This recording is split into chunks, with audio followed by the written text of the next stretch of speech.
somos luz para salvación. ¿Me acompañan por favor a Hechos 13:47? Así nos lo ha mandado el Señor. Te he puesto por la luz para las naciones, a fin de que lleves mi salvación hasta los confines de la tierra. En esta parte el apóstol Pablo estaba formándose para ejercer su ministerio, ¿sí? El apóstol Pablo le hablaba a la iglesia de Antioquía. En ese momento la iglesia de Antioquía estaba teniendo un avivamiento. Ustedes saben que el Señor Jesús fue la luz para el pueblo de Israel. La palabra del Señor dice que a los suyos vino, mas los suyos no le recibieron. Entonces el Señor extendió su palabra hacia los gentiles. Vamos a ver quiénes son los gentiles. Los gentiles vienen de la expresión o de la palabra hebrea goy, que significa pagano, extraño a Dios, sin pacto o sin promesa. Yo no me imagino una persona extraña a Dios, una persona que no tenga una promesa de Dios, una persona que no tenga un pacto con el Señor. Pero el Señor extendió su evangelio para todos estos gentiles porque vino a su pueblo y su pueblo no lo recibió, ¿sí? Entonces, ¿qué es ser luz? Ser luz es proclamar la verdad. ¿Y quién es la verdad? Jesucristo. El apóstol Pablo tenía claro cuál era la asignación que él tenía para su vida. Nosotros debemos tener claro también cuál es la asignación para nuestra vida, que es también proclamar la palabra de verdad, ser luz de salvación para toda aquella persona que no conoce del Señor o para aquella persona que se desvió y tiene que reconciliarse con el Señor. Entonces, nosotros tenemos un lema para el 2024 en esta casa, que es recoger la cosecha, ¿cierto? Pero, ¿cómo vamos a recoger una cosecha? Todo tiene un paso y tiene algo establecido, ¿cierto? Tenemos primero que sembrar y sembramos evangelizando y empezamos a cultivar con el proceso de consolidación. La Biblia es un manual que yo creo que ninguno de nosotros puede decir que no sabe evangelizar o que no sabe consolidar, sino si se detiene a estudiar la palabra de Dios. No puede decir de pronto que alguien no me ha enseñado o alguien no lo ha hecho conmigo, porque simplemente con leer la palabra de Dios nosotros podemos ejercer ese rol. Entonces, vamos a ver en base a esto cómo nosotros vamos a poder sembrar o evangelizar. Primero que todo, debemos predicar con conocimiento, con convicción y con revelación de la palabra. La palabra del Señor dice en Gálatas 11:12, Gálatas 1:11-12, mas os hago saber, hermanos, que el evangelio anunciado por mí no es según hombre, pues yo ni lo recibí ni lo aprendí de hombre alguno, sino que fue la revelación de Jesucristo. Pablo tuvo una revelación directa del Señor, ¿sí? Él, siendo un persecutor del pueblo de Dios, tuvo un encuentro sobrenatural con el Señor y solamente le bastó uno para transformar su vida. Entonces acá es donde la palabra nos confronta, primero al que predica y después para llevarla al pueblo. ¿Cuántos encuentros he tenido yo con el Señor? ¿Realmente yo he cambiado mi vida y he transformado mi vida para poder hablarle a otros de Dios? ¿O cuántos encuentros más voy a necesitar para que el Señor me transforme por completo? ¿Sí? Entonces, no podemos nosotros hablar de algo que no conocemos, ¿sí? De la manera que yo veo a Jesús en mi vida, de esa manera yo le voy a hablar a otro de Jesús. Si yo veo a Jesús pequeñito en mi vida, pues yo le voy a transmitir a Nuri un Jesús pequeñito. Pero si yo veo a Jesús en todo mi esplendor en mi vida, yo voy a transmitir a Jesús como lo mejor. Es como cuando un vendedor tiene un producto y si yo necesito venderlo para lucrarme, yo voy a traer los beneficios de ese producto. Así usted no lo necesite, yo le voy a crear la necesidad de ese producto. Todos necesitamos a Jesús. No debemos crear una necesidad en las personas de Jesús. Debemos darle a conocer la palabra del Señor. O sea, nuestro testimonio es algo que nosotros vamos a utilizar para evangelizar. El Señor ha hecho cosas conmigo, ha hecho cosas con usted, ha hecho cosas con usted. Si usted en este momento dice, no, pero es que yo no soy entendido de la palabra, a mí me cuesta que se me retener las cosas, su testimonio es el primer paso para que usted pueda evangelizar a una persona. El Señor me confrontaba en esta palabra y a veces uno dice, no, pero es que yo qué le digo, pero yo cómo le entro. No hay excusa. Estamos ya en los últimos tiempos en donde el Señor necesita un avivamiento para Bucaramanga, necesita un avivamiento para esta iglesia. Necesitamos extender la palabra del Señor. 2. Anunciando el Evangelio de Jesús. Vamos por favor a Hechos 13, 38, 39. Y el apóstol Pablo dice: hermanos, escuchen, estamos aquí para proclamar que por medio de este hombre Jesús, ustedes tienen el perdón de sus pecados. Todo el que cree en él es hecho justo a los ojos de Dios, algo que la ley de Moisés nunca pudo hacer. Cuando el apóstol Pablo llegó a Antioquía a predicar la palabra del Señor, estaban en un día de reposo, ¿sí? Entonces el apóstol Pablo tenía que acomodarse a lo que estaba pasando en ese día para poder entrarle a las personas con la palabra del Señor, ¿sí? Si yo anuncio el Evangelio del Señor, si yo predico el Evangelio del Señor, la persona que me escuche va a creer en lo que yo le estoy hablando, pero eso depende de mí. Porque si yo le predico un evangelio suavecito, un evangelio que yo creo que de pronto le va a servir, pero si yo no tengo fervor en mi corazón y si yo no tengo pasión, de la forma que yo lo sienta, de la forma que yo lo voy a transmitir a los demás, ¿sí? Cuando ya tenemos el conocimiento de lo que vamos a hablar, podemos anunciarlo con autoridad. Nosotros tenemos autoridad. El Señor nos dio autoridad con su muerte en la cruz del Calvario. Tenemos autoridad para reprender, para liberar, para sanar, para impartir de todo lo que se nos ha impartido aquí en esta casa. Lo que pasa es que nosotros muchas veces el miedo como que nos cohíbe a hablar, a actuar, pero debemos dejar que el Espíritu Santo sea a través de nosotros, sea obrando a través de nosotros. 3. Aconsejando, exhortando y guiando. Vamos a Primera de Tesalonicenses 2, 11, 12. Y saben que tratamos a cada uno como un padre trata a sus propios hijos.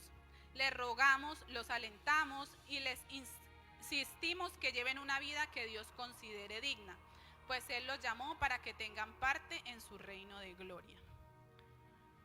El proceso de evangelismo y de consolidación es un proceso de paternidad, ¿sí? Nosotros, muchas personas van a venir a nuestras casas de paz, a la iglesia, van a venir hacia nosotros con cargas, con yo he pecado, yo no soy digno de estar delante del Señor.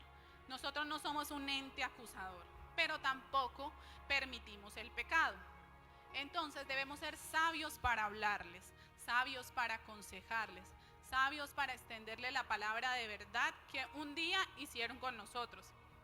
Solamente con lo que hicieron con nosotros en años atrás o hace muy poco, para los que están desde hace poco en la iglesia, podemos hacer lo mismo con otra persona. No hay excusa, no hay limitaciones, no es que me da miedo, no es que no puedo hablarle, no es que no soy capaz. Con lo mismo que nosotros vivimos, de esa manera vamos a poder predicárselo al otro, pero con amor. Nosotros no debemos ser un ente señalador, ¿sí? Pero tampoco debemos permitir el pecado, ¿sí? Está en nosotros sentarnos y escuchar, pero pedirle sabiduría al Señor para que podamos aconsejar de la mejor manera, pero no acusando, no señalando, porque eso es lo que muchas veces aleja a las personas de tener un encuentro con el Señor, ¿sí? Hacerles ver cuál es lo mal, hacerles ver qué es lo que están haciendo mal, pero a la luz de la palabra, ¿sí? Todos sabemos que la palabra es nuestro manual de vida. Y cada vez que una persona viene a nuestras vidas con una carga, buscando un consejo, buscando algo que los edifique, a la luz de la palabra está en nosotros. Yo puedo decirlo de esta manera porque yo lo veo así. Yo, de donde a mí me sacaran, pues yo le doy gloria al Señor. Entonces yo digo, está en mi obligación, yo como Jimena, ¿no?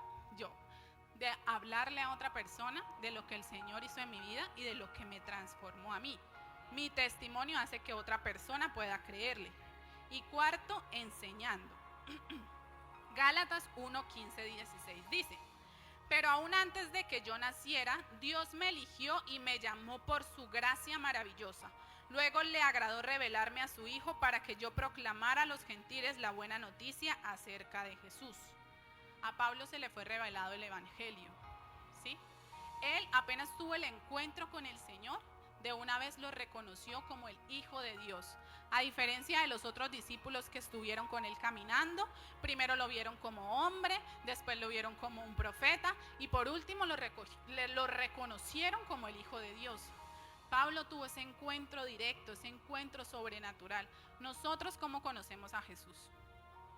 Lo conocemos como el Hijo de Dios, lo conocemos como un profeta, lo conocemos como alguien que nos ayuda en momentos de dificultad. Nosotros también nos fue revelada esta palabra de gracia directamente como Hijo de Dios, y de esa manera nosotros debemos enseñarlo. El día de los grados, mi pastor decía algo que de verdad me marcó a mí en ese momento, y él decía: ustedes han sido preparados no para quedarse con ese conocimiento, sino para extender ese conocimiento, ¿sí? Nosotros no podemos tener un llamado, tener una asignación y quedarnos escondidos en esa asignación porque nos dio miedo, porque no somos capaces, porque no fui capaz, porque yo creo que no es así. No, nosotros debemos explorar nuestro llamado, explorar nuestro ministerio. Pablo fue a Antioquía con Bernabé. Bernabé fue el propulsor del ministerio de Pablo. Cada uno de nosotros ha tenido un propulsor en su ministerio. Alguien que lo ha empujado, alguien que le ha dicho es por allí, alguien que ha estado pendiente, alguien que lo ha estado llamando, alguien que le ha estado diciendo las cosas son de esta manera, son de esta otra. Ya todos nosotros tenemos una palabra viva y eficaz, porque en este altar no se predica algo que no es ni algo blandengue. En este altar se predica una palabra de poder que nos edifica a nosotros cada día. Y eso es lo que nosotros debemos hacer. No debemos guardarnos el conocimiento para nosotros. No debemos que todo aquello que nos han impartido nuestros padres espirituales, guardárnoslo para nosotros y creer que yo soy el más o creer que yo solamente sé el que sé. Nosotros debemos impartir en los demás, enseñarle a los demás. Pablo era un judío ortodoxo que él perseguía al pueblo de Dios. Los judíos se basaban en la ley estrictamente, pero nunca habían adquirido un conocimiento total de la palabra. Cuando Pablo tuvo esta revelación del Evangelio por parte del Señor, Pablo emprendió una persecución en contra de Pablo, y él se apartó 3 años para vivir unos 3 años en intimidad, para poder conocer al Señor, para poder alimentarse de la palabra, ¿sí? ¿Cuánto tiempo nosotros sacamos para tener intimidad con el Señor? ¿Cuánto tiempo nosotros sacamos para leer la palabra? ¿Cuánto tiempo nosotros le dedicamos para estudiar y escudriñar la palabra? No debemos quedarnos con lo que vimos en las escuelas, los líderes de Casa de Paz que se graduaron el martes. No debemos quedarnos nosotros solamente con lo que el pastor predica aquí, ¿cierto? Está en nosotros fundamentar y adquirir el conocimiento que necesitamos para extender el reino del Señor. ¿Qué tal entonces Pablo se hubiese quedado solamente con la revelación que él tuvo en ese momento? Y es que yo vi y es que yo creo que es así. No, nosotros debemos fundamentar nuestro conocimiento en la palabra del Señor. No podemos ser neófitos hablándole a otra persona, porque no todas las personas van a ser nuevas. Va a haber alguna persona que se haya apartado y que nosotros vayamos a hablarle de la palabra del Señor y termine transformándonos a nosotros a otra cosa. Entonces depende de nosotros mismos formarnos, adquirir el conocimiento para poder nosotros evangelizar. Evangelizar es el proceso de la siembra, en donde yo voy y aro la tierra, en donde yo voy y pongo la semillita, en donde yo estoy pendiente de que la semilla haya quedado bien sembrada. Pero tampoco podemos dejar solamente en este proceso las almas, ¿cierto? Viene un proceso de consolidación. El apóstol Pablo habla de la consolidación como una paternidad espiritual. Nosotros nos convertimos en padres espirituales de aquella persona que nosotros le hablamos, de aquella persona que nosotros le predicamos. Pero la paternidad espiritual no es un título. No, yo soy su madre espiritual y me tiene que decir mamá. No. La paternidad espiritual es algo que en el ámbito espiritual yo voy a estar guerreando por esa persona a la cual yo le estoy extendiendo la palabra, ¿sí? Esto no es un título, no es una condición. Es autoridad para que usted pueda orar, interceder por esa persona. El proceso de paternidad, ¿cómo es? Los que somos acá padres sabemos cómo es el proceso de paternidad cuando tenemos un hijo. Entonces el hijo nace y nosotros empezamos con los primeros pasitos, ¿sí? Venga, yo le enseño cómo se camina, venga, yo hago esto. Así es con la persona que ingresa nueva a nuestras casas de paz, que ingresa nueva o que busca una consejería por parte de nosotros. Primero nosotros empezamos con los primeros pasitos, a presentarle quién es el Señor, qué hizo por nosotros, sus sacrificios, ¿sí? Y después de eso ya vienen a formarse en otros aspectos. De esa misma manera, también en el mundo espiritual se está formando la paternidad espiritual. Primero, Nosotros como padres, ¿cómo concebimos al hijo? En la intimidad. Y nosotros como padres espirituales, ¿cómo concebimos al hijo espiritual? En la oración y en la intimidad con el Señor. No podemos decir que somos padres espirituales de alguien si no estamos de rodillas orando por ellos en la intimidad. Por eso padres espirituales no es un título, padre espiritual es una asignación en el mundo espiritual para que nosotros estemos de rodillas intercediendo por ellos, de rodillas llevando las cargas de ellos, de rodillas estando peleando por ellos. Cada uno de nosotros conoce a las personas que están a nuestro alrededor. Usted se sienta y se toma un momento en su intimidad para en su intimidad usted como líder de Casa de Paz orar por esa persona, pedir por las cosas de esa persona. En el momento de intimidad yo creo que yo oro más por los niños, por los de mi Casa de Paz, por mis niñas de danzas, que ni por cualquier otra persona. Yo a ella les digo, yo oro más por ustedes que ni lo que oro por mi hijo Samuel, pero porque es una asignación, es algo que nace del corazón, es una pasión que nosotros tenemos. Entonces, podemos definir el proceso de consolidación en 5 pasos. El primero es enseñarles a tener una comunicación con nuestro Señor por medio de la oración. Así como el niño cuando está pequeñito empieza como a balbucear y nosotros tenemos como medio que entenderle qué es lo que nos está diciendo, nosotros debemos transformar ese balbuceo del nuevo en una intimidad con el Señor. Que de verdad cuando entre al cuarto de oración, que cuando tenga su tiempo de intimidad con el Señor, Él pueda sentir la presencia. Si nosotros no enseñamos a las personas a cómo comunicarse con el Señor, difícilmente lo van a hacer. Cómo es el momento de cómo debe iniciar su oración, cómo debe empezar, cómo debe interceder, cómo debe hacer su guerra espiritual. Esto es lo que nosotros debemos empezar a formar en ellos en un proceso de consolidación. Segundo, enseñarles a cómo escuchar la voz de Dios a través de la palabra. Muchas personas van a las casas de paz por una palabra profética, porque nosotros le impongamos las manos y no quiere decir que esté mal. Pero nosotros debemos enseñarle a las personas a depender exclusivamente de Dios. Cada problema que nosotros tenemos en nuestra vida, la solución está aquí. Y nosotros debemos enseñarles a ellos, a la luz de la palabra, a adquirir ese conocimiento, a adquirir las herramientas para enfrentar cada proceso que les sobreviene a su vida. No a generarlos totalmente dependientes de nosotros, ni generarlos totalmente dependientes. Recuerde que ellos no nos tienen que seguir a nosotros, tienen que seguir a Jesucristo. Tercero, enseñarles lo que nos ha sido impartido por nuestros padres espirituales y lo que el Señor nos ha revelado. Traigo otra vez a colación lo que les decía hace un momento. No debemos quedarnos con todo lo que nos han impartido. De pronto ustedes como líderes de Casa de Paz que se graduaron están en el proceso de sus escuelas.